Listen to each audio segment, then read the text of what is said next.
Hey, it's Tam, your realtor. I just wanted to shoot a quick video and talk about down payment and closing costs. I actually got a new client the other day that decided not to go with the realtor that she was using because she went in to buy a home and she had her 3.5% down and she was super excited to buy this house. And she realized that she was actually going to need a lot more money than what she thought. She was going to need closing costs, and her realtor had not spoken to her about that. So that is that's sad for the realtor, and it's really sad for the client because she was super disappointed. So let's talk about that right now. So regardless of how much money you're going to put down on the house, whether it's going to be 3.5%, 5%, 20%, you're going to have closing costs as well. Closing costs are a buyer's responsibility. Typically, closing costs run about 2 to 3% of the total value of the loan, and that's money that a buyer needs to have.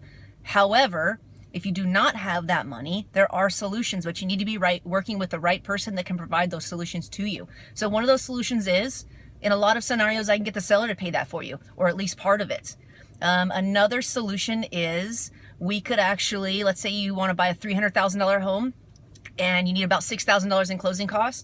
As long as we think the house is worth at least $306,000, we can actually write the offer for higher. Even if the seller only wants $300,000, we're going to write the offer for $306,000, and I'm going to get that $6,000 back in closing costs for you, so you're covered that way as well. Our one of the last options that I like to utilize is actually having the lender finance it into the loan, and really what that translates into is a little bit of higher interest rate. So if we can avoid that, we will, but that is definitely an option. So either scenario, we're still going to get you into the house and you're not going to be disappointed.